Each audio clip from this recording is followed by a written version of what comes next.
మన ప్రభువైన యేసుక్రీస్తు పరిశుద్ధ నామమునకు మహిమ కలుగునుగాక.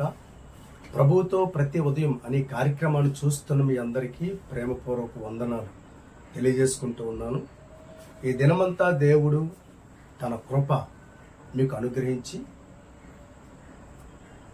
సర్వ సమృద్ధిని క్షేమాభివృద్ధిని దయచేయునుగాక. దేవునికి స్తోత్రం. పరిశుద్ధ గ్రంథములో నుండి కొన్ని మాటలు మనం ధ్యానం చేయబోతున్నాం.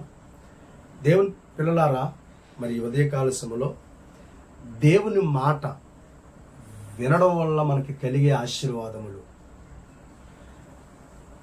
దేవుని ప్రియులారా, దేవుడు తన పిల్లలకి అనేకమైన సార్లు దేవుడిస్తున్నటువంటి సందేశం ఏంటి చెప్పమంటారా?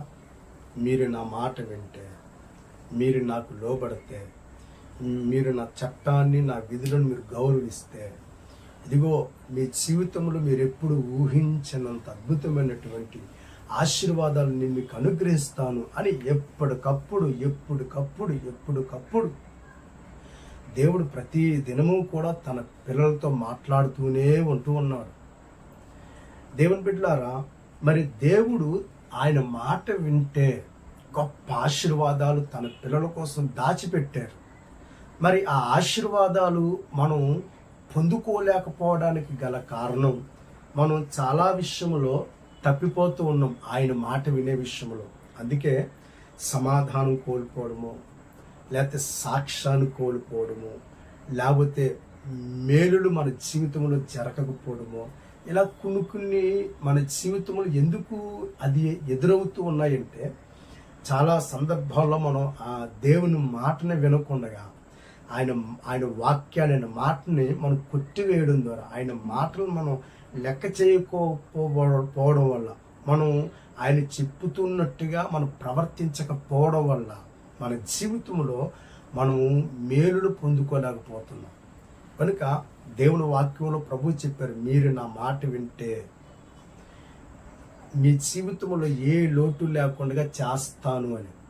అవును, పరిశుద్ధ గ్రంథంలో చాలామంది దేవుని మాటకి విధేయత చూపించారు కనుక దేవుడు అంచెలంచెలుగా ఆశీర్వదించినట్లుగా చూసాం.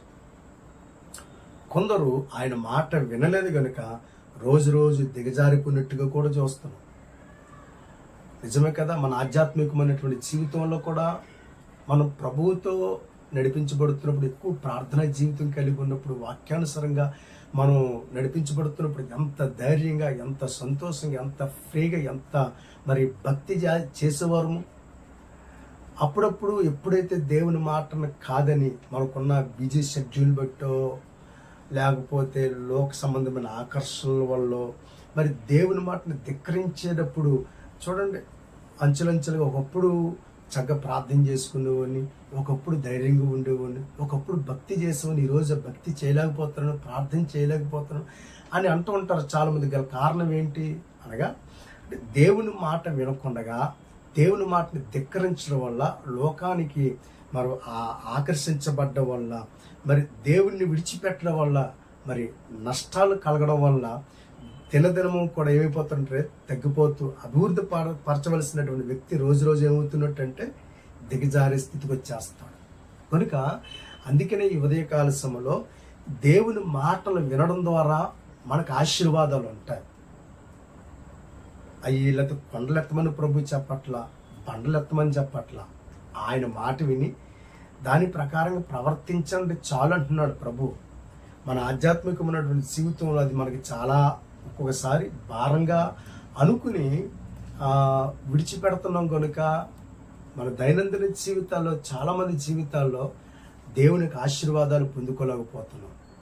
దయచేసి ఈ వాక్యాన్ని వింటున్న దేవుని బిడ్డ, దేవుని మాట వింటే నీకు ఆశీర్వాదం, నీకు సమాధానం, నీకు నెమ్మది, అన్ని విషయాలలో మేలును అనుభవిస్తావు. కనుక దేవుని మాట నువ్వు ఎందుకు వినకూడదు?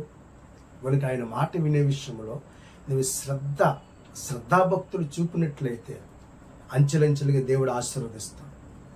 పరిశుద్ధ గ్రంథంలో కొన్ని మాటలు మనం ధ్యానం చేసినట్లయితే, ద్వితీయోపదేశ కాండం 28వ అధ్యాయం 1వ వాక్యాన్ని మనం చదువుకున్నట్లయితే ఈ రీతిగా రాయబడింది. చూడండి, నీవు నీ దేవుడైన యెహోవా మాట శ్రద్ధగా విని నేడు నేను నీకు ఆజ్ఞాపించుచున్న ఆయన ఆజ్ఞలన్నిటినీ అనుసరించి నడుచుకొనిని యెడల నీ దేవుడైన యెహోవా భూమి మీద ఉన్న సమస్త జన్మ కంటే నిన్ను హెచ్చించును. దేవుని మాట వినడం వల్ల కలిగే మొదటి ఆశీర్వాదం ఏంటంటే సమస్త జనుల కంటే మనలను హెచ్చిస్తాను. దేవునికి మహిమ కలుగునుగాక. ఉదాహరణకి బబులోను దేశంలో శద్రకు, మేషకు, అబేద్నెగోల విషయంలో చూడండి. దేవుని మాట తోచ వారు పాటించారు కనుక అగ్నిగుండములు విసిరివేయబడినప్పటికీ కూడా క్షేమంగా బయటకు వచ్చారు. ఏమంటే వారి కీర్తి ఆ రాష్ట్రం, ఆ దేశం అంతా కూడా ప్రకటించబడింది.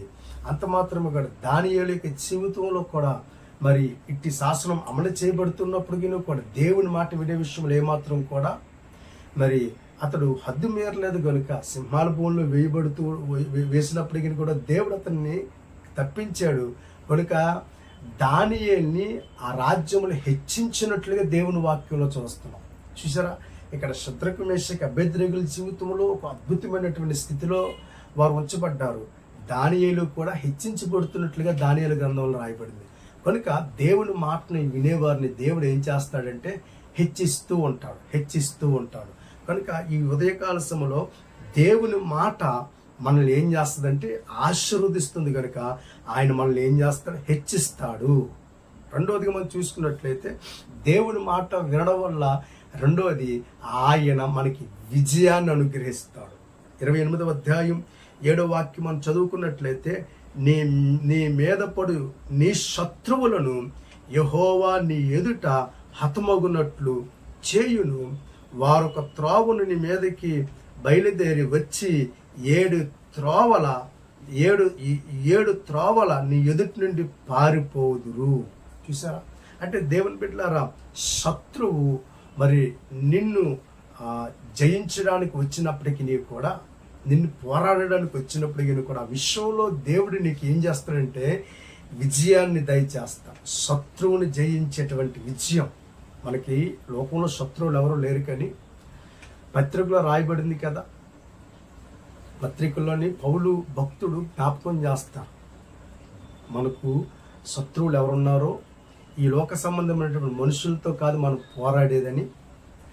అండి అక్కడ రాయబడుతున్న మాటలు దురాత్మలు, వాయుమండల అధిపతి, అక్కడ రాయబడితే కొన్ని మాటలు ఒకసారి మనం దాన్ని జ్ఞాపకం చేసుకున్నట్లయితే ఆ మాటలు చూద్దాం ఒకసారి. ఎఫెసీ పత్రిక 6వ అధ్యాయం 11వ వాక్యం మనం చదువుకున్నట్లయితే శత్రువులు కనపడుతున్నారు. అపవాది తంత్రములను ఎదురించుటకు శక్తిమంతులగునట్లు దేవుడిచ్చి సర్వాంగ కవచమును ధరించుకున్నాడు. అనగా మనము పోరాడినది శరీరులతో కాదు, కానీ ప్రధానులతోనూ అధికారులతోనూ ప్రస్తుత అంధకార సంబంధములకు లోకనాథులతోనూ ఆకాశ మండలమందున్న దురాత్మల సమూహములతోనూ పోరాడుచున్నాము. చూసారా దేవుని బిడ్డలారా, మరి ఆయన మాట వింటే, ఆయన మాటయే ఖడ్గం. ఆయన మాట ద్వారా మనకి ఈ శత్రువుల ద్వారా గొప్ప విజయం కలుగుద్ది. మరొకసారి జ్ఞాపకం చేస్తున్నాను, లోకంలో ఉన్నటువంటి శరీరులతో కాదు మన శత్రుత్వం. వాళ్ళు మనకు శత్రువులు కానే కాదు, సహోదరులు. కానీ మనకున్నటువంటి శత్రువులు వాక్యంలో పౌలు భక్తుల ద్వారా పరిశుద్ధాత్మదేవుడు రాయించి పెట్టారు. అక్కడ మనం చూస్తున్నాం, అంధకార సంబంధము లోకనాథులతోనూ ఆకాశ మండలమందున దురాత్మల సమూహములతోనూ పోరాడుచున్నాము. కనుక ఇవి మనల్ని జయించినవి కొన్ని అనేకమైన సార్లు మనల్ని ఇబ్బంది పెడుతూ ఉంటాయి. కనుక దేవుని పిల్లలారా, మనం దేవుని మాట వినడం వల్ల దేవుడు మనకి ఏమిస్తాడంటే సర్వాంగ కవచమును ధరింపచేసి ఆయన శక్తినిచ్చి మరి పోరాడడానికి సామర్థ్యతనిస్తాడు. కనుక అట్టి విధంగా మనం ఏం పొందుకుంటామంటే విజయాన్ని పొందుకుంటాం. ఆయన మాట వినడం ద్వారా ప్రభు మనకి గొప్ప విజయాన్ని దయచేస్తాడు. దేవునికి స్తోత్రం. ఒకటి హెచ్చిస్తాడు, రెండోది విజయాన్ని దయచేస్తాడు, మూడోది 11వ వచనం ద్వితీయోపదేశ కాండం 28వ అధ్యాయం 11వ వచనం, మరియు యెహోవా మీకు ఇచ్చేదనని మీ పితరులతో ప్రమాణము చేసిన దేశము యెహోవా నీ గర్భఫల విషయంలోను, నీ పశువుల విషయంలోను, నీ నేల పంట విషయంలోను నీకు సమృద్ధిగా మేలు కలగజేయును. మూడవదిగా దేవుని పిల్లలారా, సమృద్ధికరమైన మేలులు దయచేస్తాడు. ఆయన మాట వినడం వల్ల కలిగే మూడవ ఆశీర్వాదం సమృద్ధికరమైనటువంటి మేలులు. ఎంత అద్భుతం! ఆయన మాట వినడం వల్ల కలిగేటువంటి సమృద్ధి, ఆయన మాటలు వినడం వల్ల కలిగేటువంటి మేలులు సమృద్ధి మేలులు. అందుకే ఆ యెహోవాయందు భయభక్తులు కలిగిన వారి యెడల ఆయన దాచించిన మేలులు గొప్పవైన వాక్యంలో రాయబడింది. దేవుని పిల్లలారా, దావీదు ఇస్తున్న స్టేట్మెంట్ కూడా అదే కదా. నేను బాలుడు అయినప్పటి నుంచి చూస్తున్నాను, ఇప్పుడు నేను ముసలోడిని అయ్యాను, నీతిమంతుడు భిక్షమెత్తుకోవడం కానీ మరి అడుక్కు తినడం కానీ చూడలేదన్నాడు. దాని అర్థం ఏంటి అనగా దేవుడు వారికి సర్వ సమృద్ధినిచ్చి పోషిస్తాడు అని దాని అర్థం. కనుక ఈ ఉదయకాల సమయంలో మరి సమృద్ధి మేలును ఆయన మాట వినడం ద్వారా సమృద్ధి మేలును ఆయన మనకి కలిగింపజేస్తాడు. దేవునికి స్తోత్రం కలుగును గాక. దేవుడు మాట వినడం వల్ల కలిగే ఆశీర్వాదం 28వ అధ్యాయం ద్వితీయోపదేశకాండం 8వ వాక్యం మనం చూసుకున్నట్లయితే, నీ కొట్లలోను నీవు చేయు ప్రయత్నములన్నిటిలోనూ నీకు దీవెన కలుగునట్లు యెహోవా ఆజ్ఞాపించును. కింద మనం చూసుకున్నట్లయితే, నీ దేవుడైన యెహోవా నీకిచ్చుచున్న దేశంలో ఆయన నిన్ను ఆశీర్వదించును. దేవునికి స్తోత్రం కలుగును గాక. నీవు చేయు ప్రయత్నములన్నిటిలోనూ నీకు దీవెన. యోసేపు యొక్క జీవితంలో అదే కదా మనం చూసాం. దేవుని మాటను విన్నాడు కనుక యోసేపు చేయించిన ప్రతి పని దేవుడు దీవించడం మొదలుపెట్టాడు. ఇస్సాకు జీవితంలో కూడా అదే చూస్తాం. ప్రార్థన చేసి విత్తనాలు వేస్తే అంచెలంచెలుగా దీవించబడ్డం చూస్తున్నాం. అనగా మరి వారు దేవునికి లోబడ్డారు గనుక, దేవునికి ప్రార్థన చేసేవారు గనుక, దేవుని మాట వినేవారు గనుక వారు చేయు ప్రతి ప్రయత్నాన్ని దేవుడు ఏం చేసేవాడంటే సఫలం చేశాడు. పొతిఫర్ అదే చూస్తాడు. యోసేపు చేతిలో సమస్తము సఫలపరచబడ్డం చూసి మరి యోసేపు పట్ల ఒక ప్రత్యేకమైనటువంటి శ్రద్ధను తీసుకున్నట్లుగా చూస్తున్నాం కదా దేవుని వాక్యంలో. కనుక మనం చూస్తున్న దేవుడు మనల్ని ఆశీర్వదిస్తే ఇలాంటి బ్లెస్సింగ్స్ ఉంటాయి. ఆయన మనల్ని ఎప్పుడు ఆశీర్వదిస్తాడంటే మనం ఆయన మాట విని ఆయనకు లోబడినప్పుడు ఇలాంటి ఆశీర్వాదాలు మనకి ప్రభు మనకు అనుగ్రహిస్తాడు. ఎంత అద్భుతమైన కార్యాలు ఇవి. కనుక హెచ్చిస్తాడు, విజయాన్ని దయచేస్తాడు, సమృద్ధికరమైన మేలులు ఇస్తాడు. నువ్వు చేసే ప్రతి ప్రయత్నం సఫలం చేస్తాడు. ఉదాహరణకి యోసేపు, రెండవదిగా దేవుని ప్రియులారా ఇస్సాకు, వీరు చేసే పనులు ఎలా సఫలమైనయో మనం చూసాం. దావీదు విషయంలో కూడా మరి దావీదు పోవు చోట్లల్లా దేవుడు దావీదుకి తోడుండి విజయాన్ని ఇచ్చినట్లుగా చూస్తున్నాం కదా. కారణం దేవుని మాట వినేవారిని దేవుడు ఎప్పుడు విడిచిపెట్టడు. అంత మాత్రమే కాదు, దేవుడు వారిని ఆశీర్వదిస్తాడు. అక్కడే 8వ వచనంలో మనం చూస్తూ ఉన్నాం. అక్కడ రాశారు, నీ దేవుడని యెహోవా నీకిచ్చుచున్న దేశంలో ఆయన నిన్ను ఆశీర్వదించును.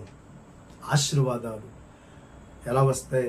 ఆయన మాట వింటే ఆశీర్వదించబడతాం. కనుక దేవుని మాట వినటం వల్ల కలిగే ఆశీర్వాదాలు మనకి ఎంతో మేలులు కలిగింపజేస్తాయి, మేలులు తీసుకొస్తాయి. కనుక ఆ రీతిగా దేవుని పిల్లల దేవుని మాట వినడానికి ఏమాత్రం కూడా మరి చెవిని పక్కన పెట్టద్దు. ఆసక్తితో దేవుని మాటలు వినండి. దాని ప్రకారంగా ప్రవర్తించడానికి మరి ముందడుగు వేయండి. విశ్వాసాన్ని కాపాడుకోండి, ప్రార్థన జీవితాన్ని కాపాడుకోండి, దేవుని వాక్యాన్ని చదవండి, దేవుని వాక్యాన్ని వినండి, దేవుని వాక్యాన్ని హృదయంలో భద్రం చేసుకోండి, దేవుని వాక్యానుసారంగా అడుగులు వేయండి. అన్ని విషయాలలో సఫలత, అన్ని విషయాలలో ప్రమోషన్స్, అన్ని విషయాలలో మేలులు, అన్ని విషయాలలో విజయాన్ని, అన్ని విషయాలలో ఆశీర్వాదాన్ని దేవుడు అనుగ్రహిస్తాడు. కనుక అట్టి మహాకృప ఈ ఉదయకాల సమయంలో ఈ సందేశం వింటున్న మీ అందరికీ ప్రభు ఇవ్వాలని మరొకసారి మనపూర్వకంగా ఆశిస్తూ, ఈ రీతిగా మరి దేవుని మాట విని దాని ప్రకారంగా నడుచుకుంటూ దేవుడిస్తున్న ఆశీర్వాదాలని మీరు పొందుకోవాలని ప్రేమతో తెలియజేస్తూ, ఈ మాటలు దేవుడు మన వినికిట్లో దీవించి ఆశీర్వదించి మీ జీవితంలో సర్వ సమృద్ధిని అనుగ్రహించును గాక. ప్రార్థన. కృపా కనికరములు కలిగిన దేవా, ఈ ఉదయకాల సమయంలో నీ మాటలు వినేవారంగా మమ్మల్ని ఉంచండి. నీ మాటలు వినడం వల్ల మేము ఆశీర్వదించబడతాం అని ద్వితీయోపదేశకాండం 28వ అధ్యాయం అంతట్లో కూడా మీరు అనేకమైన విషయాల ద్వారా మాతో మాట్లాడారు. కనుక మా ఆధ్యాత్మికమైనటువంటి జీవితాలు నీ మాట విని గొప్ప ఆశీర్వాదాలు పొందుకోవడానికి మా ఒక్కొక్కరికి నీ సహాయం చేయమని వేడుకుంటూ నజరేయుడైన యేసు నామము ద్వారా ప్రార్థన అడిగి వేడుకొనుచున్నాము తండ్రి. ఆమేన్. దేవుడు మిమ్మల్ని ఆశీర్వదించును గాక. ఆమేన్.